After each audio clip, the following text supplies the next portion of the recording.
महाराणा प्रताप का नाम भारतीय इतिहास के उन महान योद्धाओं में लिया जाता है जिन्होंने अपने अदम्य साहस और अडिग संकल्प से मुगलों के सामने न झुकने की कसम खाई थी।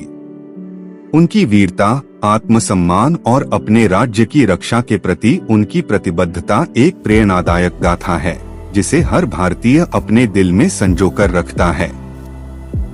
यह हमें उनके जीवन के विभिन्न पहलुओं से अवगत कराती है जिनसे हमें दृढ़ निश्चय और राष्ट्र प्रेम की प्रेरणा मिलती है। प्रारंभिक जीवन। महाराणा प्रताप का जन्म 9 मई 1540 को राजस्थान के कुंभलगढ़ में हुआ था। उनके पिता महाराणा उदय सिंह द्वितीय और माता रानी जयवंता बाई थीं। बचपन से ही प्रताप में वीरता और साहस की अद्वितीय भावना थी।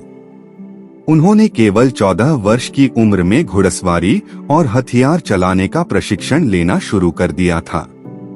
इसमें यह दिखाया गया है कि उन्होंने कैसे अपने प्रारंभिक जीवन में ही योद्धा बनने के गुण दिखाए जो आगे चलकर एक महान योद्धा बनने में सहायक साबित हुए। चित्तौड़ से उदयपुर की यात्रा। महाराणा प्रताप की कहानी में एक महत्वपूर्ण मोड़ तब आया जब उनके पिता महाराणा उदय सिंह द्वितीय ने चित्तौड़गढ़ को छोड़कर उदयपुर को अपनी नई राजधानी बनाने का निर्णय लिया। मुगल सम्राट अकबर ने चित्तौड़ पर आक्रमण कर दिया था और उदय सिंह ने इस संकट का सामना युद्ध से बचने के लिए संधि करके करना चाहा। लेकिन महाराणा प्रताप इससे सहमत नहीं थे। उन्होंने अपने पिता के इस निर्णय के विपरीत जाकर चित्तौड़ को पुनः प्राप्त करने का संकल्प लिया। यह उनके अडिग संकल्प और वीरता का प्रतीक था जो उन्हें भारतीय इतिहास में विशेष स्थान दिलाता है।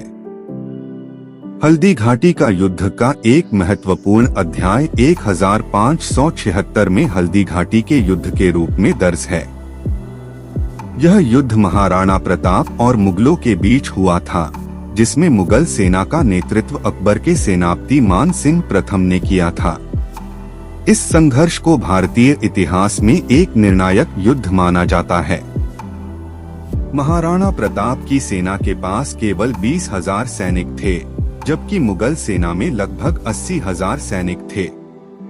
इस युद्ध ने महाराणा प्रताप की रणनीतिक कुशलता और युद्धकला को उजागर किया जिसमें उन्होंने मुगलों की विशाल सेना का मुकाबला किया। हल्दी घाटी के युद्ध में ने अपने प्रिय घोड़े चेतक के साथ अविश्वसनीय साहस का प्रदर्शन किया। चेतक ने अपने स्वामी की रक्षा के लिए अपनी जान तक न्योछावर कर दी। महाराणा प्रताप की वीरता और चेतक की वफादारी की यह कहानी आज भी प्रेरणादायक है। यह युद्ध निर्णायक नहीं था लेकिन इसने महाराणा प्रताप को अमर कर दिया और उनकी वीरता की गाथा भारतीय लोक कथाओं में हमेशा के लिए बस गई। संघर्ष का जारी रहना।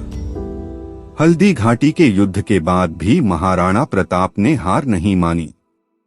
उन्होंने मुगलों के खिलाफ गुरिल्ला युद्ध की रणनीति अपनाई और कई वर्षों तक जंगलों में रहकर मुगल सेना से संघर्ष किया। कठिन परिस्थितियों के बावजूद महाराणा ने अपनी भूमि की स्वतंत्रता के लिए संघर्ष जारी रखा। उन्होंने मुगलों के किलों पर अनेकों बार आक्रमण किया और उन्हें हानि पहुंचाई। के इस अध्याय में उनके संघर्ष और जीवटता का स्पष्ट चित्रण किया गया है। महाराणा प्रताप की विरासत। महाराणा प्रताप की कहानी उनके जीवन के संघर्ष और दृढ़ संकल्प की कहानी है। उन्होंने अपने जीवन में कभी हार नहीं मानी और हमेशा अपने आदर्शों पर अडिग रहे। उन्होंने न केवल एक योद्धा के रूप में बल्कि एक सच्चे राष्ट्रभक्त के रूप में भी अपनी पहचान बनाई। उनकी कहानी हमें यह सिखाती है कि चाहे कितनी भी कठिनाइयां आ जाएं, हमें अपने लक्ष्यों के प्रति दृढ़ रहना चाहिए। में उनकी कथा को सुनकर हर व्यक्ति प्रेरित हो जाता है और यह सोचने पर मजबूर हो जाता है कि कठिनाइयों में भी किस प्रकार से अपने आदर्शों पर टिके रहना चाहिए।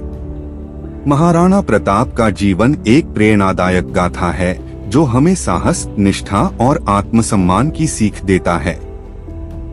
उनकी कहानी हर भारतीय के लिए गर्व का विषय है और हमें यह याद दिलाती है कि सच्चा बलिदान और निष्ठा कभी व्यर्थ नहीं जाती।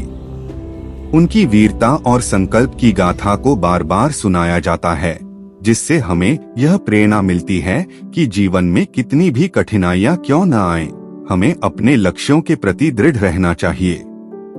महाराणा प्रताप की वीरता और संकल्प ने उन्हें इतिहास के पन्नों में अमर कर दिया। उनकी कहानी आज भी उन तमाम लोगों को प्रेरणा देती है जो अपने जीवन में संघर्ष और कठिनाइयों का सामना कर रहे हैं। हमें यह सिखाती है कि सच्चे योद्धा वे होते हैं जो अपने आदर्शों के लिए किसी भी हद तक जा सकते हैं। महाराणा प्रताप की इस अमर कथा से हमें यही सीख मिलती है कि संघर्ष ही जीवन का सार है और इसे जीने के लिए साहस और निष्ठा अनिवार्य है। हेलो दोस्तों, उम्मीद है कि आपको ये स्टोरी अच्छी लगी होगी। स्टोरी अच्छी लगी हो तो स्टोरी को लाइक और अपने दोस्तों के साथ शेयर करें। तो मिलते हैं फिर ऐसी ही स्टोरी में नेक्स्ट स्टोरी वीडियो में। अगर आप इस चैनल पर नए हैं तो आप मेरे इस YouTube चैनल स्टोरी अड्डा बाय एपी को सब्सक्राइब करें। Thanks for watching.